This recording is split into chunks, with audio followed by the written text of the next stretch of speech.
എൻ്റെ പേര് സുനോജ്. ഇതെൻ്റെ മോള് സെറ, 2ാം ക്ലാസ്സിൽ പഠിക്കുന്നു. ഞാൻ വരുന്നത് ഏറ്റുമാനൂരിൽ നിന്നാണ്. രണ്ടാമത്തെ തവണയാണ് ഈ പരിശുദ്ധമായ അൾത്താരയിൽ എനിക്ക് സാക്ഷ്യം പറയാനുള്ള അനുഗ്രഹം കിട്ടുന്നത്. അമ്മയ്ക്കും തിരുക്കുമാരനും പിതാവായ ദൈവത്തിന് ഞാൻ 1000 നന്ദി പറയുന്നു. ഞാൻ ഉടമ്പടിയിൽ വെച്ചിട്ടുള്ള എൻ്റെ എല്ലാ നിയോഗങ്ങളും മധ്യസ്ഥം വഹിച്ച് നടത്തി തന്നു. ഒന്നാമത്തെ എൻ്റെ കാര്യം എൻ്റെ കുഞ്ഞിൻ്റെ കാര്യമാണ്. എൻ്റെ കുഞ്ഞിൻ്റെ സ്കിന്നിന് ഭയങ്കര കട്ടിയാണ്, എപ്പോഴും ചൊറിച്ചിലായിരുന്നു. കുളിപ്പിച്ചാലും ഏത് ടൈമിലും ഒരുപാട് മരുന്ന് തേച്ചു, ഓയിൽമെൻറ്റും ഒക്കെ തേച്ചതാണ്, പക്ഷേ മാറുന്നില്ല. അവസാനം ഞാൻ അമ്മയുടെ തൈലം അവളുടെ നെറ്റിയിൽ ചേർത്ത് വിശ്വാസപ്രമാണം ചെല്ലിച്ചു. കുഞ്ഞിനെയും കൊണ്ട് വിശ്വാസപ്രമാണം ചെല്ലിച്ചു. അവളുടെ ആ ചൊറിച്ചിൽ അപ്രത്യക്ഷമായി. ഇപ്പോൾ അവൾക്ക് അങ്ങനത്തെ ചൊറിച്ചിലോ ഒരു ബുദ്ധിമുട്ടോ ഇല്ല. പിന്നെ എൻ്റെ കുഞ്ഞൊരു മലയാളം മീഡിയത്തിലായിരുന്നു ഞാൻ ആദ്യം പഠിപ്പിച്ചുകൊണ്ടിരുന്നത്. അമ്മയുടെ മരണം കഴിഞ്ഞ് എനിക്ക് ആ സ്കൂളിൽ വിടാൻ പറ്റത്തില്ല, കാരണം വണ്ടി 8 മണിക്ക് വരുമായിരുന്നു. അപ്പം എൻ്റെ വീടിൻ്റെ അടുത്ത് ഒരു CBSE സ്കൂളുണ്ട്. അവിടെ ആകുമ്പോൾ 9:15 വിട്ടാൽ മതി. ഞാൻ അന്നേരം കുഞ്ഞിനെ ആ സ്കൂളിലേക്ക് മാറ്റി. ഒരു സെമസ്റ്റർ കഴിഞ്ഞായിരുന്നു ആ സ്കൂളിൽ കൊണ്ട് ആക്കുമ്പോൾ. അവിടെ ചെന്ന് ഒരാഴ്ച കഴിഞ്ഞിട്ട് കൊച്ചിനൊന്നും പഠിക്കാൻ പറ്റുന്നില്ല, ഭയങ്കര ബുദ്ധിമുട്ട്. അവിടുന്ന് അവർ പറഞ്ഞു വിട്ടു, മാക്സിമം ഒന്ന് ട്രൈ ചെയ്യിക്കുക, KCB റൈറ്റ് പോലും അവൾക്ക് എഴുതാൻ പറ്റുന്നില്ല എന്ന് പറഞ്ഞു. ഞാൻ വിശ്വാസപ്രമാണം ചൊല്ലി തൈലം തേച്ച് അവളുടെ ബാഗിനകത്ത് അമ്മയുടെ നേർച്ച വസ്തുവായ ഉപ്പും കൊടുത്തുവിട്ട് അമ്മയുടെ ഒരു ഫോട്ടോയും കൊടുത്തുവിട്ട് ഒറ്റ ആഴ്ച കൊണ്ട് ആ സ്കൂളിൽ ഏറ്റവും ടോപ്പാണ് എൻ്റെ കൊച്ച്. ഒരു മാർക്ക് പോലും കളയത്തില്ല, എല്ലാ വിഷയത്തിനും ഫുൾ മാർക്കാണ്. അതിന് അമ്മയ്ക്കും തിരുക്കുമാരനും 1000 നന്ദി പറയുന്നു. അടുത്ത എൻ്റെ കാര്യമാണ്. ഞാൻ 2019 കോപ്പറേറ്റീവ് ബാങ്കിൽ നിന്ന് 3,86,000 രൂപ ലോൺ എടുത്തിരുന്നു. ലോൺ എടുത്തിട്ട് അത് തിരിച്ചടയ്ക്കാൻ പറ്റിയില്ല. കാരണം എന്നാന്ന് വെച്ചാൽ എൻ്റെ വൈഫ് വിദേശത്താണ് ജോലി ചെയ്യുന്നത്. എൻ്റെ വൈഫിന് ലോൺ കിട്ടിയ പേയ്മെൻറ്റും ഞാനിവിടെ പലരിൽ നിന്നും മേടിച്ച് ഒരാൾക്ക് 60 ലക്ഷം രൂപ വായ്പ കൊടുത്തിരുന്നു. അയാൾ എനിക്ക് ഇതുവരെ തിരിച്ചു തന്നില്ല. അത് ഞാൻ അമ്മേനെ ഇപ്പോൾ ഏൽപ്പിച്ചിട്ടുണ്ട്. അയാളുടെ ഫോട്ടോ എൻ്റെ ഫോണിലുണ്ടായിരുന്നു, അമ്മയെ കാണിച്ചിട്ടുണ്ട്. അമ്മ അത് ഏറ്റെടുത്തിട്ടുണ്ടെന്ന് എനിക്ക് ഉറച്ച് വിശ്വാസമുണ്ട്. ലോൺ അടയ്ക്കാൻ അതുകൊണ്ട് പറ്റിയില്ല. 40,000 രൂപ ഇൻട്രസ്റ്റ് അടിച്ചു. പിന്നെ ഒരു കാരണത്താലും അടയ്ക്കാൻ പറ്റിയില്ല. എൻ്റെ അമ്മയെക്കൊണ്ടാണ് ഞാൻ ലോൺ എടുപ്പിച്ചത്. അമ്മ മരിച്ചു 6 മാസം കഴിഞ്ഞപ്പോൾ ബാങ്കിൽ നിന്ന് നോട്ടീസ് വന്നു, എത്രയും പെട്ടെന്ന് ലോൺ അടയ്ക്കണം. ഒരു മാർഗ്ഗവും ഇല്ല, കയ്യിൽ ഒരു ക്യാഷിന് ഒരു വഴിയില്ല, അയാളൊട്ട് പൈസ തന്നിട്ടുമില്ല. ഞാൻ അമ്മയോട് ചോദിച്ചു, എന്താ അമ്മയെ ചെയ്യാൻ മാർഗ്ഗം എന്ന് ചോദിച്ചു. അമ്മ പറഞ്ഞു, നീ എന്തായാലും ബാങ്കിലേക്ക് ചെല്ല്. ഞാൻ അമ്മയും കൂട്ടി, അതായത് ഉടമ്പടി കാശ് രൂപവും എടുത്ത് നേരെ കോപ്പറേറ്റീവ് ബാങ്കിൽ ചെന്നു. ബാങ്കിൽ ചെന്നപ്പോൾ ബാങ്കിലെ മാനേജർ അവിടെ ഇല്ല, ഒരു ലീവിലാണ്, സെക്രട്ടറി മാഡം. അപ്പം അതിന് ഇൻചാർജ് ആയിട്ടുള്ള സാറിനെ പോയി കണ്ടു. സാറ് പറഞ്ഞു, ഒരു കാരണത്താലും നടക്കത്തില്ല, കാരണം ലോൺ എടുത്ത വ്യക്തിയും വസ്തു പേരിലുള്ള വ്യക്തിയുമായ ആൾ മരിച്ചുപോയി, ലോൺ അടയ്ക്കാതെ ഒരു മാർഗ്ഗവും ഇല്ല, എത്രയും പെട്ടെന്ന് അടയ്ക്കണം. ഞാൻ വിഷമിച്ചിങ്ങി ഇറങ്ങിയപ്പോൾ അവിടുത്തെ 2 സ്റ്റാഫുകൾ അങ്ങോട്ടും ഇങ്ങോട്ടും സംസാരിച്ചു. റിസ്ക് ഫണ്ട് നിങ്ങളുടെ പിടിച്ചിട്ടുണ്ടോ എന്ന് ചോദിച്ചു. ഞാൻ പറഞ്ഞു, എനിക്കറിയത്തില്ല. അവർ നേരെ പോയി കമ്പ്യൂട്ടറിൽ നോക്കിയപ്പോൾ 500 രൂപ റിസ്ക് ഫണ്ട് പിടിച്ചിട്ടുണ്ട്, കുടിശ്ശിക ഉള്ളതുകൊണ്ട് അവർക്കൊന്നും ചെയ്യാൻ പറ്റത്തില്ലെന്ന് പറഞ്ഞു. സാധാരണ കോപ്പറേറ്റീവ് ബാങ്കിൽ കുടിശ്ശിക ഉണ്ടെങ്കിൽ അവർ തിരിഞ്ഞു നോക്കിയല്ല. അമ്മയുടെ ആ ഇടപെടൽ കൊണ്ടാണ് അവർ ആ റിസ്ക് ഫണ്ടിൻ്റെ കാര്യം നോക്കിയത്. ഞാൻ നേരെ എന്നാ ചെയ്തെന്ന് വെച്ചാൽ, നമ്മുടെ സഹകരണ വകുപ്പ് മന്ത്രി VN വാസവൻ സാറ് ഞങ്ങളുടെ എവിടെയാണ് ഓഫീസ്. ഞാനിവിടെ ധ്യാനം കഴിഞ്ഞ് പോകുമ്പോൾ കാണാം, ഒരുപാട് വണ്ടി അവിടെയുണ്ട്, ഒരുപാട് പേര് സാറിനെ കാണാൻ വന്ന് നിൽക്കുന്നത്. ഞാനൊരു 3 പേജിൻ്റെ ഒരു അപേക്ഷ എഴുതി ഒരു സൺഡേയിൽ സാറിനെ കാണാൻ പോയി. ഭയങ്കര തിരക്കായിരുന്നു, എങ്കിലും സാറിൻ്റെ മുറിയിലോട്ട് എനിക്ക് കയറാനുള്ള അനുവാദം കിട്ടി. ഞാൻ ഈ അപേക്ഷ കൊണ്ട് 3-4 പേരകത്ത് നിൽപ്പുണ്ട്, അപേക്ഷ കൊണ്ട് സാറിൻ്റെ കൊടുത്തു. അപ്പം ഞാൻ ഒറ്റയ്ക്കല്ല പോയത്, ഉടമ്പടി കാശ് രൂപ എൻ്റെ കയ്യിലുണ്ട്, നേർച്ച വസ്തുവായ ഉപ്പുമായിട്ടാണ് പോയത്. ഉടമ്പടി കാശ് രൂപ എൻ്റെ വലത് കൈ പിടിച്ചിട്ട് ഞാൻ ആ അപേക്ഷ ആ സാറിൻ്റെ കയ്യിലോട്ട് കൊടുത്തു. സാറ് 3 പേജും ഫുൾ വായിച്ചു. ഞാൻ അത്ഭുതപ്പെട്ടു പോയി. സാധാരണ ഇങ്ങനെ അപേക്ഷയൊക്കെ കൊണ്ടുപോയാൽ അവർ ഇങ്ങനെ മൊത്തം ഒന്ന് ഓടിച്ച് നോക്കും, ഫോൺ നമ്പർ അതിലുണ്ട്, കോൺടാക്റ്റ് ചെയ്യാം കേട്ടോ, വേണ്ടത് ചെയ്യാം എന്ന് പറഞ്ഞ് വിടാറുള്ളൂ. 3 പേജും വായിച്ചിട്ട് ഉടനെ തന്നെ അവിടുത്തെ സ്റ്റാഫിനെ വിളിച്ചിട്ട് പറഞ്ഞു, ഇവർക്ക് വേണ്ടത് പെട്ടെന്ന് തന്നെ ചെയ്തു കൊടുക്കാൻ. എനിക്ക് ഗവൺമെൻറ്റിൽ നിന്ന് 1.5 ലക്ഷം രൂപ സാറ് വാങ്ങിത്തന്ന് എൻ്റെ മുതലിലേക്ക്, കോപ്പറേറ്റീവ് ബാങ്കിലെ ലോണിൻ്റെ മുതലിലേക്ക് അടച്ചു തന്നു. ബാലൻസ് പൈസ അടയ്ക്കാൻ 6 മാസത്തെ സാവകാശവും സാറ് മേടിച്ചു തന്നു. ഞാൻ സാറിനെ അമ്മയുടെ മുമ്പിൽ സമർപ്പിക്കുകയാണ്. ഇത് എന്നെപ്പോലുള്ള അർഹതപ്പെട്ടവർ ചെല്ലുമ്പോൾ ഇനിയും ഇങ്ങനെ ചെയ്യാൻ സാറിന് സാധിക്കട്ടെ. അടുത്ത എൻ്റെ നിയോഗം, എനിക്ക് മുട്ടക്കോഴിയുടെ ബിസിനസ് ആയിരുന്നു. 500 കോഴി ഉണ്ടായിരുന്നു. അമ്മ മരിച്ച്, ഞാനും അമ്മയും കൂടിയാണ് നടത്തിക്കൊണ്ടിരുന്നത്. അമ്മ മരിച്ചു കഴിഞ്ഞ് എനിക്കത് നടത്താൻ ഭയങ്കര ബുദ്ധിമുട്ടായി. 250 കോഴിയെ ഒരാൾക്ക് കൊടുത്തു. ബാക്കി 250 കോഴി കിടക്കുക. ആ 250 കോഴി ആദ്യം കൊടുത്തത് നല്ല മുട്ടയിടുന്ന കോഴിയായിരുന്നു, ബാക്കി കോഴിക്ക് മുട്ട കുറവുമായിരുന്നു. ഒരുപാട് പേരോട് ചോദിച്ചു, ഇറച്ചിക്കടയിലും കോഴിക്കടയിലും എല്ലാം ചോദിച്ചു, ആർക്കും വേണ്ട. കാരണം പോകാൻ ഭയങ്കര മടുപ്പാണ്, ബിസിനസ് ഭയങ്കര ഡള്ളാണെന്നാണ് അവർ പറഞ്ഞത്. ഞാൻ കോഴിക്കൂടിൻ്റെ അടിയിൽ കൊണ്ട് നേർച്ച വസ്തുവായ ഉപ്പിട്ട് ഒരാഴ്ച വിശ്വാസ പ്രമാണം രാവിലെ ഉച്ചയ്ക്കും വൈകിട്ടും ചൊല്ലി. ഒരാഴ്ച കഴിഞ്ഞപ്പോൾ ഒരു കോഴിക്കടക്കാരൻ എന്നെ വിളിച്ചിട്ട് പറഞ്ഞു, ഒരു 5 കോഴിയെ കൊണ്ട് തരാൻ പറഞ്ഞു. ഞാൻ 5 കോഴിയെ കൊണ്ട് കൊടുത്തു. അയാൾ പറഞ്ഞു, ഇതിപ്പോൾ 2 ആഴ്ച കഴിയും തീരണമെങ്കിൽ, വേണമെങ്കിൽ ഞാൻ വിളിക്കാൻ കേട്ടോ എന്ന് പറഞ്ഞു. 1.5 മണിക്കൂർ കഴിഞ്ഞില്ല, അയാൾ 15 കോഴിക്ക് വിളിച്ചു. 10 ദിവസം കൊണ്ട് എൻ്റെ 250 കോഴിയെയും അയാൾ എടുത്തു. ഭയങ്കര ഒരു അത്ഭുതം. കാരണം അയാൾക്ക് കോഴി വേണ്ടെന്ന് പറഞ്ഞതാണ്. അമ്മ എന്നെ അങ്ങനെ അനുഗ്രഹിച്ചു. അത് ഞാൻ 1000 നന്ദി പറയുന്നു. ഫെബ്രുവരി 15-ാം തീയതി എൻ്റെ ബർത്ത്ഡേ ആയിരുന്നു. എനിക്ക് 1,20,000 രൂപയുടെ സെൻറ്റ് ബെർണാഡ് എന്ന് പറഞ്ഞൊരു ഡോഗ് ഉണ്ടായിരുന്നു. അപ്പോൾ എനിക്കതിനെ വിൽക്കാൻ ഭയങ്കര ബുദ്ധിമുട്ടാണ്. കാരണം വലിയ ഡോഗ് ആയതുകൊണ്ട് ആരും മേടിച്ചുകൊണ്ട് പോവുകയില്ല. അമ്മയോട് ഞാൻ പ്രാർത്ഥിച്ച, അമ്മയെ ബർത്ത്ഡേയുടെ ഗിഫ്റ്റായിട്ട് എനിക്ക് ഈ ഡോഗിനെ വിൽക്കാൻ സാധിക്കണം, അമ്മ എനിക്ക് ഗിഫ്റ്റ് തരണമെന്ന്. ഫെബ്രുവരി 15-ാം തീയതി എൻ്റെ ബർത്ത്ഡേയുടെ അന്ന് രാവിലെ തന്നെ എൻ്റെ ഡോഗിനെ മേടിക്കാൻ ആൾ വന്ന് എനിക്ക് ക്യാഷും തന്ന് എൻ്റെ ഡോഗിനെ കൊണ്ടുപോയി. അതിന് ഞാൻ അമ്മയ്ക്കും തിരുക്കുമാരനും പിതാവായ ദൈവത്തിനും 1000 നന്ദി പറയുന്നു. എല്ലാ ആഴ്ചയിലും ഞാൻ ഇവിടെ ധ്യാനം കൂടാൻ വരുന്നതാണ്. നേരത്തെ വ്യാഴാഴ്ചയായിരുന്നു ധ്യാനം. ഒരു വ്യാഴാഴ്ച ഞാൻ വന്നപ്പോൾ ധ്യാനമില്ല. അപ്പോൾ എനിക്ക് ഭയങ്കര വിഷമം തോന്നി. ഞാൻ ഇവിടെ ഇരുന്ന് കുറച്ച് ജപമാല ചൊല്ലി. എന്നിട്ട് അന്നേരം എന്നോട് പറയുക, നീ മെഡിക്കൽ കോളേജിൽ പോ. ഞാൻ മെഡിക്കൽ കോളേജ് 4-ാം വാർഡിൽ മാനസികാസ്വസ്ഥത ഉള്ളവരെ കാണാൻ എല്ലാ ആഴ്ചയിലും പോകുന്നതായിരുന്നു. ഞാൻ അന്ന് ഇവിടുന്ന് നേർച്ച വസ്തുക്കളെല്ലാം മേടിച്ച് ഒരു 10,900 രൂപയുടെ നേർച്ച വസ്തു മേടിച്ച് വീട്ടിൽ ചെന്നു. വീട്ടിൽ ചെന്നപ്പോൾ ചേട്ടത്തേക്ക് പനിയായിട്ട് കിടക്കുവാണ്. അവിടെ ഒന്നും ഉണ്ടാക്കിയിട്ടില്ല. പിള്ളേർ സ്കൂൾ വിട്ട് വരും. എങ്കിലും ഞാനത് മൈൻഡ് ചെയ്തില്ല. നേരെ 10,3500 രൂപ വീട്ടിലിരിപ്പുണ്ട്. അതും എടുത്ത് ഈ നേർച്ച വസ്തുവായിട്ട് മെഡിക്കൽ കോളേജിൽ പോയി. മെഡിക്കൽ കോളേജിൻ്റെ 4-ാം വാർഡിൽ ചെന്ന് അവിടെ എല്ലാവരുമായിട്ട് സംസാരിച്ചു. നേർച്ച വസ്തുക്കൾ കൊടുത്തു. അവർക്ക് വേണ്ടി വന്ന എൻ്റെ കയ്യിലുണ്ടായിരുന്ന ക്യാഷും ഞാൻ കൊടുത്തു. എന്നിട്ട് ഞാനിങ്ങനെ ഇറങ്ങാൻ തുടങ്ങിയപ്പോൾ ഒരപ്പച്ചനും അമ്മച്ചിയും ഒരു ബെഡിൽ ഇരുന്ന് പച്ചവെള്ളം കുടിക്കുക. 5 മണിയായി ആ ടൈമിൽ. ഞാൻ ചോദിച്ചത് എന്നാ വെള്ളം കുടിക്കുന്നേ, ചായ കുടിക്കുന്നില്ലേ എന്ന് ചോദിച്ചപ്പോൾ അടുത്തിരുന്നവർ പറഞ്ഞു അവർക്ക് ആരുമില്ല, പൈസയുടെ ബുദ്ധിമുട്ടുമാണെന്ന്. എൻ്റെ കയ്യിലുണ്ടായിരുന്ന ക്യാഷ് മൊത്തം കൊടുത്തു.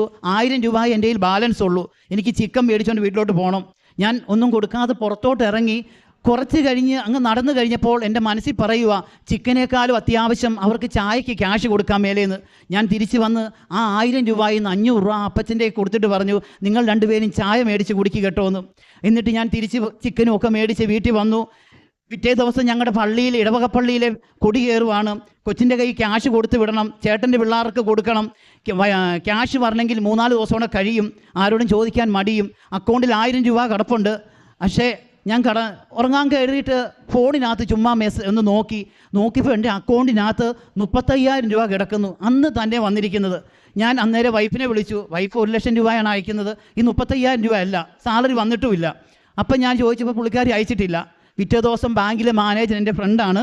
ആ സാറിനെ പോയി ഞാൻ കണ്ട് സാറിനോട് ചോദിച്ചപ്പോൾ സാറ് പറഞ്ഞു, ഈ ക്യാഷ് എവിടുന്ന് വന്നതാണെന്ന് ഞങ്ങൾക്കൊരു പിടുത്തവുമില്ല, ഗവൺമെൻറ്റിൽ നിന്നോ വല്ലതും വന്നതായിരിക്കും. അങ്ങനെ 3,500 രൂപ മെഡിക്കൽ കോളേജിൽ കൊടുത്ത് ക്യാഷ് ഇല്ലാതെ വേദനിച്ച സമയത്ത് 35,000 രൂപ അമ്മ മാധ്യസ്ഥം വഹിച്ച് എനിക്ക് മേടിച്ചു തന്നു. 1000 നന്ദി ഞാൻ പറയുന്നു. പിന്നെ വെളുപ്പിനെ 3 മണിക്ക് അമ്മയുടെ സുഗന്ധത്തിൻ്റെ മുല്ലപ്പൂവിൻ്റെ സുഗന്ധം എനിക്ക് അനുഭവപ്പെട്ടിട്ടുണ്ട്. അടുത്തതാണ് ടൈം ഷോർട്ടിങ് എന്ന് പറഞ്ഞ് അച്ഛൻ പറയുന്ന എൻ്റെ സാക്ഷ്യം. അതായത് എൻ്റെ വൈഫ് കുവൈറ്റിലാണ് ജോലി ചെയ്യുന്നത്. അവിടെ കോൺട്രാക്റ്റ് ബേസാണ്. ഇവിടെ സാക്ഷ്യം എഴുതി പ്രാർത്ഥിച്ചിട്ട് ഒരു വർഷത്തെ കോൺട്രാക്റ്റ് ഞങ്ങൾക്ക് റിന്യൂവൽ ചെയ്ത് കിട്ടി. പിന്നെ ഒരു 6 മാസവും കൂടെ കിട്ടി. അത് കഴിഞ്ഞപ്പോൾ അവിടെ എല്ലാവരും മാറേണ്ടി വന്നു. എനിക്ക് ബാങ്കിൽ ലോണുണ്ട്. ഈ 60 ലക്ഷം രൂപ വായ്പ കൊടുത്ത ആൾ തന്നിട്ടില്ല. വല്ലാത്ത ഞെരുക്കം, എങ്ങനെ ലോൺ അടയ്ക്കും, വല്ലാതെ വേദനിച്ച് ഞാൻ അമ്മയോട് പറഞ്ഞു അതൊരു വഴി കാണിച്ചു തരണമേ എന്ന് ഞാൻ പറഞ്ഞു. പ്രാർത്ഥിച്ചിട്ട് ഇവിടുന്ന് ഇറങ്ങി അന്ന് എൻ്റെ ഒരു ഫ്രണ്ട് വിളിച്ചിട്ട് പറഞ്ഞു, UK ഒരു ബയോഡേറ്റ കൊടുക്കാൻ. ഞങ്ങൾ UK നേരത്തെ കൊടുത്തതാണ്. ഒരു റിപ്ലൈ അവിടുന്ന് വന്നില്ല. ബയോഡേറ്റ കൊടുത്തു. വീട്ടിൽ ചെന്ന് കഴിഞ്ഞപ്പോൾ ബയോഡേറ്റക്കാർ എൻ്റെ വൈഫിനെ വിളിച്ചു. അവർ ബയോഡേറ്റ സെലക്ട് ആക്കി. എല്ലാം പെട്ടെന്ന് ടൈം ഷോർട്ടനിങ്ങാണ്. ഇൻ്റർവ്യൂ നടത്തി, ഇൻ്റർവ്യൂ പാസ്സായി. പക്ഷേ എന്ത് ചെയ്താലും വൈഫ് IELTS എഴുതിയല്ല. UKV IELTS ആണ് എഴുതേണ്ടത്, അത് എഴുതിയല്ല. കാരണം പഠിത്തമായിട്ട് ടച്ച് വിട്ടുപോയി. ഉള്ളി പ്രാക്ടിക്കൽ മാത്രമേ ഉള്ളൂ. ഞാൻ വൈഫ് അറിയാതെ വൈഫിൻ്റെ ഫോട്ടോയുമായിട്ട് അച്ഛനെ വന്ന് കണ്ടു. അച്ഛൻ അമ്മേനെ കാണിച്ച് പ്രാർത്ഥിച്ചു. അച്ഛൻ എൻ്റെ കവള് തടിച്ചിട്ട് പറഞ്ഞു, നീ ഇവിടെ സാക്ഷ്യം പറഞ്ഞാൽ മതിയെന്ന്. ഞാൻ ഇവിടുന്ന് ഇറങ്ങി വീട്ടിൽ ചെല്ലുന്നതിന് മുമ്പ് വൈഫ് പറഞ്ഞു, എക്സാമിനുള്ള ഡേറ്റ് ഞാൻ എടുത്തിട്ടുണ്ടെന്ന്. ഞാൻ അത്ഭുതപ്പെട്ടു പോയി. അന്നേരം അമ്മ അത് ഏറ്റെടുത്തു. അച്ഛൻ പറഞ്ഞപ്പോൾ അമ്മ അത് സ്വീകരിച്ചെന്ന് എനിക്ക് മനസ്സിലായി. എക്സാം പിറ്റേ മാസമായിരുന്നു. എക്സാം പാസ്സായി പോകുന്നതിന് 12 ലക്ഷം രൂപ വേണം. ഒരു കാശിന് ഒരു മാർഗവും ഇല്ലാത്ത സമയം. ആ 12 ലക്ഷം രൂപയും എവിടുന്ന് വന്നെന്ന് എനിക്കറിയത്തില്ല. തിരിച്ചു കൊടുക്കേണ്ടാത്ത ലക്ഷങ്ങളുണ്ട്. എന്തെങ്കിലും ഉള്ളപ്പോൾ തിരിച്ചു കൊടുത്താൽ മതി എന്ന് പറഞ്ഞവരുണ്ട്. അങ്ങനെ എൻ്റെ വൈഫ് കയറി യു കെയിലെത്തി. പിറ്റേ ദിവസം തന്നെ വൈഫ് ജോലിക്ക് കയറി 15 ദിവസത്തിനുള്ളിൽ എൻ്റെ വൈഫിന് വീട് അവിടെ കിട്ടി. അത് ഭയങ്കര അത്ഭുതമാണ്. കാരണം 3 മന്ത് സാലറി വന്നിട്ടേ ഉള്ളൂ. ഓൺലൈനിൽ അപ്ലൈ ചെയ്താൽ മാത്രമേ ഉള്ളൂ വീട് വാടകയ്ക്ക് കിട്ടുള്ളൂ. അല്ലാതെ വീട് വാടകയ്ക്ക് കിട്ടുന്നതല്ല. അപ്പം ഞാനിവിടെ ആ ഞായറാഴ്ച ഇവിടെ സെപ്റ്റംബർ മാസമാണ്, വണക്കമ്മ 8 നോമ്പിൻ്റെ ടൈമിലാണ്. അപ്പം ഞാനിവിടെ വന്നു. അച്ഛനെ ഒന്ന് കാണാം എന്ന് പ്രാർത്ഥിക്കാം. കൊച്ചച്ഛനെയാണ് കാണാൻ ഉദ്ദേശിച്ചത്. അച്ഛനെ കാണാൻ വേണ്ടി ഞാൻ ആ പുറകിലോട്ട് പോയിരുന്നു. കാരണം 8 നോയമ്പാണ്, കൊച്ചിനോട് ഒച്ച വെക്കുന്നുണ്ടല്ലോ എന്ന് വിചാരിച്ച്. എന്നാൽ അതെല്ലാം മാറിക്കോളും. കൊച്ചച്ഛനെ കാണാൻ പുറകിൽ ചെന്ന് നിന്നിട്ട് അച്ഛനെ കാണാൻ പറ്റിയില്ല. അച്ഛനൊരു ഫോണിൽ സംസാരിച്ച് അകത്തോട്ട് മാറി. അപ്പം വല്യച്ഛനും കൂടെയുള്ള സിസ്റ്ററും വേറെ 2-3 പേരും കൂടെ സ്പീഡിൽ നടന്നു വരിക. അച്ഛൻ എന്നോട് ചോദിച്ചു, ഇതെന്നാ മകനെ ഇവിടെ നീ നിൽക്കുന്നതെന്ന് ചോദിച്ചു. സൺഡേ ആണെന്ന് ഓർത്തോളം ആരെ അച്ഛൻ ബ്ലെസ് ചെയ്യുന്നതല്ല. അതിനു മുമ്പ് ഒരു കാര്യമുണ്ട്. കാരണം ഞാൻ എല്ലാ ദിവസവും ജപമാല ചെല്ലുമ്പോൾ ഒരു പ്രത്യേക നിയോഗം വെക്കും. VP ജോസഫ് അച്ഛൻ എന്നെ ഒരുപാട് ഇഷ്ടമായിരിക്കണമെന്ന്, അച്ഛൻ എന്നെ ഒരുപാട് ഇഷ്ടപ്പെടണമേ എന്ന് ഞാൻ എപ്പോഴും പ്രാർത്ഥിക്കും. അത് അച്ഛൻ ഇവിടെ ധ്യാനത്തിന് വരുമ്പോൾ പണ്ട് നോക്കത്തില്ല, എന്നെ ചിരിക്കാൻ തുടങ്ങി, പിന്നെ എന്നെ കൈപൊക്കി കാണിക്കാൻ തുടങ്ങി. അങ്ങനെ ഭയങ്കര സ്നേഹമായി. അന്ന് ഈ വെളുപ്പിനെ ഞാൻ പ്രാർത്ഥിച്ചപ്പോൾ പറഞ്ഞു, അമ്മേ ഇന്നെനിക്ക് അച്ഛൻ എന്നെ ഇഷ്ടമാണെന്നുള്ള തെളിവ് കാണിച്ചു തരണേന്ന്. ഞാൻ അങ്ങനെ ഈ കാര്യത്തിന് വേണ്ടി കൊച്ചച്ഛനെ കാണാൻ വേണ്ടിയാണ് ശരിക്കും പുറകിൽ പോയത്. വല്യച്ഛനാണ് നടന്നു വന്നത്. ഈ വല്യച്ഛനെ നിങ്ങളോട് ചോദിച്ചു, അച്ഛൻ എന്നാ ചെയ്തു? തിരിഞ്ഞിങ്ങനെ എൻ്റെ അടുത്ത് വന്നിട്ട് എൻ്റെ തലയിൽ എന്നാ മോനെ കാര്യം ചോദിച്ചു. ഞാൻ പറഞ്ഞു, അച്ഛാ പെട്ടെന്ന് എനിക്ക് പറയാൻ ഒന്നുമില്ലാഞ്ഞ്. ഞാൻ പറഞ്ഞു, വൈഫിന് വീട് കിട്ടിയില്ല അച്ഛാ, പെട്ടെന്ന് വീട് കിട്ടിയാലേ ഞങ്ങൾക്ക് പോകാൻ പറ്റുള്ളൂ എന്ന് പറഞ്ഞു. അച്ഛൻ ഒരു 5 മിനിറ്റ് നേരം എൻ്റെ തലയിൽ കൈവച്ച് അവിടെ പ്രാർത്ഥിച്ചു. ഞാൻ അന്നേരം ഭയങ്കരമായിട്ട് അത്ഭുതപ്പെട്ടു പോയി. സൺഡേ അച്ഛൻ ആരെയും തൊടുന്നതല്ല, പക്ഷേ എനിക്ക് അമ്മയോട് ഞാൻ പ്രാർത്ഥിച്ച് അച്ഛൻ എന്നെ ഇഷ്ടമാണെന്നുള്ള തെളിവ് എനിക്ക് കാണിച്ചു തരണമെന്ന് പറഞ്ഞു.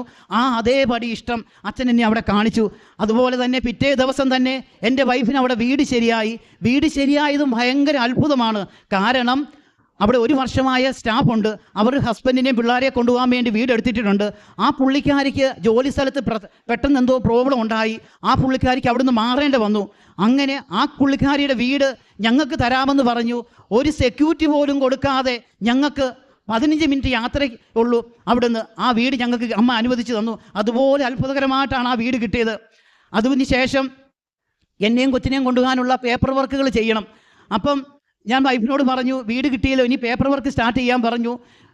പേപ്പർ വർക്കിനുള്ള കാര്യങ്ങളെല്ലാം സ്റ്റാർട്ട് ചെയ്തു. VFSൽ കൊണ്ട് ഫോം കൊടുത്തു. ഞങ്ങൾക്ക് ഡേറ്റ് കിട്ടി. ഞങ്ങൾ 2 പേരും ചെന്നു. അവിടെ ചെന്നപ്പോൾ അവർ പറഞ്ഞു 10 അല്ലെങ്കിൽ 14 വർക്കിംഗ് ഡേയ്സ് വേണം എന്ന് പറഞ്ഞു. ഞാൻ വീട്ടിൽ വന്ന് അമ്മയോട് പ്രാർത്ഥിച്ചത് 10 ഡേയ്സിനുള്ളിൽ എൻ്റെയും കൊച്ചിൻ്റെയും വിസ വരണമെന്നുള്ളതാണ്. പക്ഷേ 3 ഡേയ്സിനുള്ളിൽ അവിടുന്ന് വിളിച്ച് പറഞ്ഞു, നിങ്ങളുടെ പാസ്പോർട്ട് ഡിസ്പാച്ച് ആയിട്ടുണ്ട്, വന്ന് കളക്ട് ചെയ്യാൻ. ഞാൻ ഒരുപാട് പേടിച്ചു. കാരണം എൻ്റെ പെങ്ങൾ UK അവൾ പറഞ്ഞു 3 ദിവസം കൊണ്ട് വരുന്നത് റിജക്റ്റാണ്, അവൾക്ക് ആദ്യം അങ്ങനെ വന്നതാണ്. പിന്നെ അതുപോലെ എൻ്റെ വൈഫിൻ്റെ ഒരു കൂട്ടുകാരിയുടെ ഹസ്ബൻഡ് അവിടുന്ന് വിളിച്ചിട്ട് പറഞ്ഞു, അവരുടെ ഇങ്ങനെ BFSC കൊടുത്തിട്ട് അവരുടെ ഹസ്ബൻഡിൻ്റെ വന്നു, കൊച്ചിൻ്റെ ഇതുവരെ വന്നില്ല, 2 മാസമായി, ഒന്ന് അവിടെ ചോദിക്കാവോ എന്ന് ചോദിച്ചാണ് എന്നെ വിളിച്ചത്. ഞാൻ അന്നേരം അതും കൂടെ കേട്ടപ്പോൾ വല്ലാതെ വേദനിച്ചു. എന്ത് ചെയ്യണമെന്ന് അറിയത്തില്ല. ഇവിടുത്തെ പത്രം ഉണ്ടായിരുന്നു എൻ്റെ കയ്യിൽ. ഞാൻ നേരെ മെഡിക്കൽ കോളേജിൽ കൊണ്ടുപോയി 3 കെട്ട് പത്രം അന്നുണ്ടായിരുന്നു. ആ പത്രവും കൊടുത്ത് വിശ്വാസ പ്രമാണവും ചൊല്ലി. പിന്നെ എനിക്ക് അച്ഛനെ 15 വർഷം പിടിച്ചു നിർത്തിയത് അച്ഛൻ പറയുന്നത് കർത്താവിൻ്റെ മാലാഹ ചൊല്ലി. എനിക്ക് ജപമാല കാണാതെ ചെല്ലാൻ അറിയത്തില്ല. കർത്താവിൻ്റെ മാലാഹ ആ ബസ്സേലിരുന്ന് ചൊല്ലി. ഞാൻ നേരെ കൊറിയർ ഓഫീസിൽ ചെന്ന് അവർ പാസ്പോർട്ട് എൻ്റെ കയ്യിലോട്ട് തന്നു. ഞാൻ കാശ് രൂപം വെച്ച് അതിൻ്റെ പൊക്കത്ത് വെച്ച് പ്രാർത്ഥിച്ച് വിശ്വാസ പ്രമാണം ചൊല്ലി. എൻ്റെ കൊച്ചിൻ്റെയാണ് ആദ്യം പൊട്ടിച്ച് നോക്കിയപ്പോൾ കൊച്ചിൻ്റെ വിസ അടിച്ചിട്ടുണ്ട്. അതിന് തൊട്ട് പുറകെ എൻ്റേത് നോക്കി. അതുപോലെ തന്നെ ഞങ്ങളുടെ 2 പേരുടെയും വിസ 3 ഡേയ്സിനുള്ളിലാണ് ഞങ്ങളുടെ കയ്യിൽ കിട്ടിയത്. അമ്മയ്ക്കും തിരുക്കുമാരനും 1000 നന്ദി. ഇത്രയെല്ലാം എനിക്ക് അനുഗ്രഹം കിട്ടിയത് എങ്ങനെയാണെന്നൊന്ന് മനസ്സിലാക്കണ്ടേ. ഞാൻ ചെയ്യുന്നത് എങ്ങനെയാണെന്ന് വെച്ചാൽ, എല്ലാ ദിവസവും 3 മണിയാവുമ്പോൾ ഞാൻ എണീറ്റിട്ട് വായിക്കോട്ടായും വെച്ച് പോയി പ്രാർത്ഥന ചെല്ലുവല്ല ചെയ്യുന്നത്. അച്ഛൻ പറഞ്ഞിട്ടുണ്ട് ഭക്തിയോടും ശുദ്ധിയോടും കൂടെ ചെല്ലാൻ. ഞാൻ ആ വെള്ളം എടുത്ത് കുളിച്ച് ശുദ്ധി വരുത്തി 2 കൈയും വിരിച്ച് പിടിച്ച് എൻ്റെ വീടിൻ്റെ 5 മിനിറ്റ് അകലെ എനിക്ക് വേറൊരു വീടുണ്ട് വിൽക്കാനിട്ടേക്കുന്നതും. ആ വീട്ടിലോട്ട് ഞാൻ ആ 3 മണിക്ക് നടന്നു പോകും. വീട്ടുകാർ പറയും ഈ സമയത്ത് നടന്നു പോകല്ലെന്ന്. ഞാൻ നടന്നു പോകും. കാരണം എനിക്ക് ഒച്ചയിൽ ഈ ചെവി കൂടെ കേട്ട് ഈ ചെവി കൂടെ ഇറങ്ങി വരണം. ഞാൻ മുട്ടയെ നീന്തി 2 കൈയും വിരിച്ച് പിടിച്ച് ഈ രഹസ്യം, ഒരു രഹസ്യമല്ല 4 രഹസ്യവും 3:30 ആകുമ്പോൾ സ്റ്റാർട്ട് ചെയ്യുന്നത് 4:45 വരെ കൈ വിരിച്ച് പിടിച്ച് ജപമാല ചെല്ലും. ഈ 4 രഹസ്യവും. അത് കഴിഞ്ഞാൽ ഞാൻ ചെല്ലുന്നത് ഇവിടുത്തെ പ്രത്യക്ഷീകരണ പ്രാർത്ഥനയാണ്. പ്രത്യക്ഷീകരണ പ്രാർത്ഥന 4:45 ആകുമ്പോൾ ചെല്ലും. അത് കഴിഞ്ഞാൽ ബൈബിൾ വായനയാണ് 5 തൊട്ട് 5:30 വരെ. ബൈബിൾ വായിക്കുക എന്ന് പറഞ്ഞാൽ ഒഴുകുവാണ്. ഞാൻ ബൈബിൾ വായിച്ച് ഒഴുകുവാണ്. ആ ബൈബിൾ വചനം കേട്ടാൽ വൈകിട്ട് സന്ധ്യാപ്രാർത്ഥന ചെല്ലുമ്പോൾ എൻ്റെ പിള്ളേർക്കൊക്കെ മടിയാണ്. പക്ഷേ എൻ്റെ ബൈബിൾ വാചന കേട്ട് കഴിഞ്ഞാൽ പിറ്റേ ദിവസം ഞാൻ അത് പിന്നെയും റിപ്പീറ്റ് ചെയ്യുവാണ്. എൻ്റെ ഈ കൊച്ചു പറയും, പപ്പ ഇന്നലെ ഇതല്ലേ വായിച്ചെന്ന്. കാരണം അത്രയ്ക്കും ഞാൻ ഒഴുകിയാണ് ബൈബിൾ വായിക്കുന്നത്. ഇതെനിക്ക് പഠിക്കാൻ സാധിച്ചത് എൻ്റെ വികാരിയച്ഛൻ്റെ, ഞങ്ങളുടെ ഇടവക വികാരിയച്ഛൻ ബൈബിൾ വായിക്കുന്നത് അങ്ങനെയാണ്. അത് കേട്ടാണ് ഞാൻ അങ്ങനെ വായിക്കുന്നത്. അത് കഴിഞ്ഞാൽ ഞാനും എൻ്റെ കൊച്ചും കൂടെ 6 മണിക്കത്തെ കുർബാനയ്ക്ക് നേരെ ഞങ്ങളുടെ ഇടവക പള്ളിയിൽ പോകും. അച്ഛൻ്റെ കുർബാനയും കൂടി അത് കഴിഞ്ഞ് സെമിത്തേരി കയറി അവർ എവിടെയുള്ള എല്ലാവർക്കും വേണ്ടി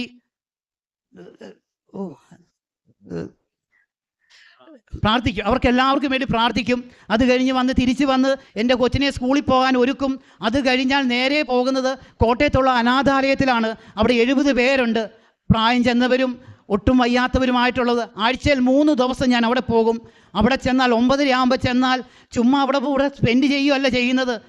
കൂലിപ്പണി ചെയ്യുന്നവരെക്കാളും വേർത്ത് ജോലി ചെയ്യുക. 17 പേരെ ഞാൻ ഒരു ദിവസം കുളിപ്പിക്കും.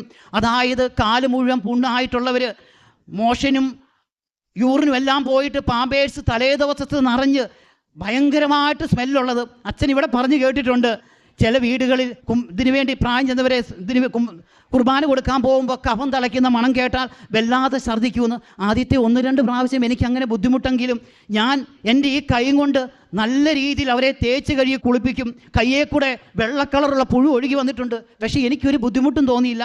എണ്ണയൊക്കെ തേച്ച് മസാജ് ചെയ്ത് ആ അപ്പച്ചന്മാരെ 17 പേരെയും കുളിപ്പിച്ച് നല്ല വൃത്തിയാക്കി അവിടെ ഇരുത്തും. അത് കഴിഞ്ഞാൽ ചെല്ലുന്നത് നേരെ അമ്മച്ചിമാരുടെ അടുത്തോട്ടാണ്. പ്രായം ചെന്ന അമ്മച്ചിമാരാണ്. 96 വയസ്സ് 95 വയസ്സുള്ളതാ. ആ മുറിക്കകത്തോട്ട് ആർക്കും കയറാൻ പറ്റത്തില്ല. അതുപോലെ യൂറിൻ്റെ സ്മെല്ലാണ്. അവർ വൃത്തിയാക്കി ഇടാഞ്ഞിട്ടല്ല, കാരണം ഇവർക്ക് യൂറിൻ പൊയ്ക്കൊണ്ടിരിക്കുക, കണ്ണ് കാണാൻ മേല. ഞാൻ അമ്മച്ചിയെ നിന്ന് വിളിക്കുമ്പോൾ എൻ്റെ മോൻ വന്നോ എന്ന് ചോദിക്കും അമ്മ. ഞാൻ ചെന്ന് വെള്ളം ചൂടാക്കി അവരെ കുളിപ്പിക്കുക എന്ന് പറഞ്ഞാൽ വെള്ളം മേത്തോട്ട് മൊത്തം ഒഴിക്കുമല്ല, കാലയിൽ ആദ്യം കുറച്ചൊഴിക്കും. കാരണം നല്ല ചൂട് വേണം. ഇത്രയും പ്രായമായവരാ. അവർക്ക് ആ വെള്ളം ഒഴിച്ചൊഴിച്ച് പതുക്കെ മുകളിലോട്ടാക്കി നല്ലതായിട്ട് കുളിച്ച് തോർത്തി നല്ല ഡ്രസ്സ് വിടിയിച്ച് അവരെ കടത്തും. അവൻ്റെ കൊച്ചിൻ്റെ ക്യൂടെക്സ് എടുത്തുകൊണ്ട് പോയി കാലേ ക്യൂടെക്സ് ഇട്ട് കൊടുക്കും. പഴയ കാലത്തെ പാട്ട് പാടി അവരെ കേൾപ്പിക്കും, ഡാൻസ് കളിച്ച് കാണിക്കും. അങ്ങനെ ഒരുപാട് സന്തോഷത്തോടെയാണ് ചെയ്യുന്നത്. പിന്നെ പത്രം എല്ലാ മാസവും 4 കെട്ട് പത്രം വാങ്ങിക്കും. മെഡിക്കൽ കോളേജിൻ്റെ അവിടെ എൻ്റെ കൊച്ച് അപ്പുറത്തെ സൈഡിൽ, ഞാൻ ഇപ്പുറത്ത് നിന്ന് ഞങ്ങൾ പത്രം കൊടുക്കും. കൊച്ചിന് പറയാൻ അറിയത്തില്ല എങ്കിലും പറയും, ഈ പത്രം വായിക്കണം അമ്മ, ഒത്തിരി അനുഗ്രഹം തരുമെന്ന് പറയും. ഇന്നലെ ഞങ്ങൾ കൊടുക്കാൻ പോയി. അപ്പോൾ ഇവൾ പറഞ്ഞു, പത്രം 3-4 പേര് വാങ്ങിച്ചില്ല, എനിക്കിനി കൊടുക്കാൻ മടിയാ പപ്പ എന്ന് പറഞ്ഞു. ഞാൻ പറഞ്ഞു കുഴപ്പമില്ല, കൊച്ചവിടെ നിന്ന് കൊടുത്തോ, അമ്മ അനുഗ്രഹിക്കുമെന്ന് പറഞ്ഞു. ഇങ്ങനെ ഇതുപോലെ രീതിയിലാണ് ഞാൻ പ്രേക്ഷിത പ്രവർത്തനങ്ങൾ ചെയ്യുന്നത്. അതുകൊണ്ടാണ് എനിക്ക് കൊട്ട നിറച്ച് അമ്മ തന്നു വിടുന്നത്. ഇനി നിങ്ങളെല്ലാവരും ഞങ്ങൾക്ക് വേണ്ടി പ്രാർത്ഥിക്കണം. പിതാവായ ദൈവത്തിനും 1000 നന്ദി. പരിശുദ്ധ അമ്മയുടെ വല്ല അനുഭവത്തിൻ്റെ സാക്ഷ്യം വളരെ വ്യക്തമായിട്ട് തൻ്റെ ജീവിതത്തിൽ എങ്ങനെയാണ് അനുഭവപ്പെട്ടതെന്ന് വ്യക്തമായിട്ട് പറഞ്ഞു, അതിൻ്റെ കാരണം പറഞ്ഞു, അവസാനം പറയുന്നുണ്ട്. അപ്പം നിങ്ങൾ വളരെ വ്യക്തമായിട്ട് നമ്മൾ എന്തുകൊണ്ടാണ് ഇവിടെ സാക്ഷ്യം പറയുന്നവരുടെക്കൽ അവർ പറഞ്ഞില്ലെങ്കിൽ അവരോട് അവർ ചെയ്ത കാരുണ്യ പ്രവർത്തനങ്ങൾ പറയുവാനായിട്ട് നമ്മൾ ഇവിടുന്ന് ചോദിക്കുകയോ അല്ലെങ്കിൽ അവരുടെ അടുക്കൽ പറയുകയോ ചെയ്യും. അതിന് ഏറ്റവും പ്രധാനപ്പെട്ട ഒരു ലക്ഷ്യമെന്ന് പറയുന്നത്, നമുക്കിപ്പോൾ ആവശ്യത്തിലേറെ ചൊല്ലുന്ന പ്രാർത്ഥനകൾ സഭയിൽ ലഭ്യമാണ്. ഇഷ്ടംപോലെ പ്രാർത്ഥനകൾ നൊവേനകളായിട്ടും ജപമാലകളുടെ വിവിധ ഫോമുകളായിട്ട് ലഭ്യമാണ്. പക്ഷെ അതിനുമപ്പുറം ചെയ്യുന്ന വിശ്വാസത്തിൻ്റെ പ്രവർത്തികൾ ചെയ്യുവാനായിട്ട് സീരിയസ് ആയിട്ട് ഇതിനെടുക്കുന്നവർ മാത്രമേ, അച്ഛൻ്റെ നിർബന്ധം അതാണ്. ഉടമ്പടി എടുക്കാൻ വരുന്നവർ വെറുതെ പ്രാർത്ഥിച്ചിട്ട് ഇവിടെ ചെലവഴിച്ചിട്ട് പോകല. അതിൻ്റെ പിന്നിൽ ഇപ്പം ഈ സഹോദരൻ പറഞ്ഞതുപോലെ ഉള്ള ഒരുപാട് പ്രവർത്തനങ്ങളുടെ ബലമുണ്ട്. അത് ജപം. അപ്പം 20% പ്രാർത്ഥന എന്ന് അച്ഛൻ എപ്പോഴും 80% പ്രവർത്തനം. അപ്പം ഇവിടെ വ്യക്തമായിട്ടത് പറയുന്നുണ്ട്. ഒരു പക്ഷേ ഇങ്ങനെ പറയുന്നത് നല്ലതാണെന്ന് ബഹുമാനപ്പെട്ട അച്ഛന് ബോധ്യപ്പെടാൻ കാരണം, ഇപ്പോൾ ഇവിടെ നിന്ന് കേട്ട ഇത്രയും പേർക്ക് അവർ ചിലപ്പോൾ ഒരു ദിവസം ഒരു അനാഥാലയത്തിൽ പോയി കുറച്ച് സമയം സ്പെൻഡ് ചെയ്യുന്നതല്ല, അതിനുമപ്പുറം ചെയ്യുന്നവരുണ്ട് എന്നുള്ളൊരു ഓർമ്മപ്പെടുത്തൽ അങ്ങനെ ചെയ്യണം. അങ്ങനെ ചെയ്തതിൻ്റെ ഫലമായിട്ട് തന്നെയാണ് ഇപ്പം അമ്മ മാതാവിൻ്റെ വലിയ സാന്നിധ്യം ജീവിതത്തിൽ ഉണ്ടായെന്നുള്ള വലിയ ബോധ്യപ്പെടലിൽ നിന്നാണ് വളരെ വ്യക്തമായിട്ട് സംസാരിക്കുന്നത്. ഒരു പക്ഷേ ഉടമ്പടി എടുക്കുന്നവർക്ക് അച്ഛൻ എപ്പോഴും പറയുന്നുണ്ട്, നമ്മൾ ഏറ്റവും കൂടുതൽ മനോഹരമായിട്ട് നമ്മുടെ കാരുണ്യ പ്രവർത്തനങ്ങൾ ചെയ്യുന്നത്. ഇതിപ്പം ഈ വ്യക്തിയുടെ അല്ല, ചില വിദ്യാർത്ഥിനികളുടെ സാക്ഷ്യങ്ങളും ഒക്കെ ഇതുപോലെ. അവരാദ്യം ഈ മകൻ പറഞ്ഞതുപോലെ തന്നെ ആദ്യം നമുക്ക് എല്ലാവർക്കും ഒരു അറപ്പും മടുപ്പും ഒക്കെ തോന്നുന്ന സാഹചര്യത്തിൽ നിന്ന് വളരെ വ്യക്തമായിട്ട്, ഇപ്പം കാരുണ്യ പ്രവർത്തനങ്ങൾ 2 രീതിയിലുണ്ടല്ലോ. ഒന്ന് പേരിന് പോയി ചെയ്തു എന്ന് വെക്കാം, രണ്ടാമത്തത് മനസ്സറിഞ്ഞ് ഉള്ളറിഞ്ഞ് സമയം കണ്ടെത്തി ആഴമായിട്ട് ചെയ്യാം. അത് അവസാനം പറയുന്നുണ്ട് എന്തൊക്കെയാണ് ചെയ്യുന്നത്. അതിൻ്റെ ഒരു അനുഗ്രഹം ദൈവം തരാതിരിക്കില്ല എന്ന് തന്നെയാണ് ഇവിടെ സാക്ഷ്യം പറയുന്നത്. ഇവിടെ സാക്ഷ്യം പറയുന്നതിൽ ഒരു ഭൂരിഭാഗം പേരും തന്നെ ഇങ്ങനെ സമയം കണ്ടെത്തി ചെയ്യുന്നവരാണ്. ചില സാക്ഷ്യങ്ങളിൽ അത് വ്യക്തമായിട്ട് അവർ പറയുന്നുണ്ട് എന്ന് മാത്രം. ചില വിദ്യാർത്ഥിനികളുടെ സാക്ഷ്യങ്ങളിലും അവർ ഇതുപോലെ തന്നെ പറയുന്നുണ്ട്, ഞാൻ വെറുതെ പോയിട്ട് കണ്ട് ചിരിച്ചിട്ട് വരികയല്ല, ഞാൻ അവിടെ പോയി അവളുടെ ബാത്റൂമും എല്ലാം ക്ലീനാക്കി അവരോട് സംസാരിച്ച് സംഭവം ഇങ്ങനെ ഒരു പരിചയമില്ലാത്തതുകൊണ്ട്. ഇപ്പം ഇന്ന് ലത്തീൻ രീതിയിലുള്ള സുവിശേഷം നിങ്ങൾ രാവിലെ കുർബാനയ്ക്കുണ്ടെങ്കിൽ കർത്താവ് പറഞ്ഞിരിക്കുന്നതാണ്, നിങ്ങളൊരു വിരുന്ന് നടത്തുമ്പം നിങ്ങളുടെ സ്നേഹിതരെയോ ധനികരെയോ ബന്ധുമിത്രാദികളെ അല്ല വിളിക്കേണ്ടത്, നിങ്ങൾക്ക് പകരം ചെയ്യാൻ ഉറപ്പില്ലാത്തവരെ. കർത്താവ് വളരെ വ്യക്തമായിട്ട് പറയുന്ന കാര്യങ്ങൾ തന്നെയാണ് ഇവിടെ നിന്ന് ആവശ്യപ്പെടുന്നത്. അപ്പം അങ്ങനെ വ്യക്തമായിട്ട് ചെയ്യാൻ ശ്രമിച്ചു എന്ന് വളരെ വ്യക്തമായിട്ട് പറയാനുണ്ട്. അപ്പോൾ രാവിലെ 3 മണിക്ക് എഴുന്നേറ്റ് കാര്യങ്ങളൊക്കെ ക്രമപ്പെടുത്തി ഒച്ചത്തിൽ ബൈബിൾ വായിച്ചപ്പം ഇങ്ങനെ ഒരുപാട് സമയവും ഇങ്ങനെ ഒരുപാട് പ്രാർത്ഥനയുണ്ട്. അതൊക്കെ ഇങ്ങനെ പേരിന് ചെയ്തതുമല്ല എന്ന് വ്യക്തമാണ്. അപ്പോൾ കുഞ്ഞും ഈ പ്രേക്ഷിത പ്രവർത്തനത്തിൽ കൂടെ നിൽക്കണുണ്ട്. അപ്പോൾ ഉടമ്പടി എടുത്തത് ഒരു കുടുംബത്തിന് വേണ്ടിയാണ്, അതും വ്യക്തമാണ്. പിന്നെ ബാക്കിയുള്ള കാര്യങ്ങളെല്ലാം ക്രമീകരിക്കപ്പെട്ടതും എങ്ങനെയാണ് മാതാവുമായിട്ടും ഈശോയായിട്ടൊക്കെ അടുക്കാനായിട്ട് ഇത് സഹായിച്ചു എന്നൊക്കെ വളരെ വ്യക്തമായിട്ട് ഈ മകൻ പറയുന്നുണ്ട്. അപ്പോൾ ഇനിയും മുൻപോട്ടുള്ള ജീവിതത്തിൻ്റെ യാത്രയിൽ ഇങ്ങനെ ഒരുപാട് പേർക്ക് ദൈവത്തിൻ്റെ സ്നേഹം പകർന്നു കൊടുക്കുവാനായിട്ട് എല്ലാ രീതിയിലും പരിശുദ്ധ അമ്മ മാതാവിൻ്റെ സഹായത്തിൽ അമ്മ സഹായിക്കട്ടെ എന്ന് പ്രാർത്ഥിക്കുന്നു. ഒപ്പം ഇന്ന് വരെ ലഭിച്ച എല്ലാ അനുഗ്രഹം പ്രതി ഈ സഹോദരനെ പ്രതിയും ഈ സഹോദരൻ നമുക്ക് നൽകിയ പ്രചോദനമായ സാക്ഷ്യത്തെ പ്രതിയും നമുക്ക് കരങ്ങളടിച്ച് ദൈവത്തിൻ്റെ നാമം മഹത്വപ്പെടുത്താം.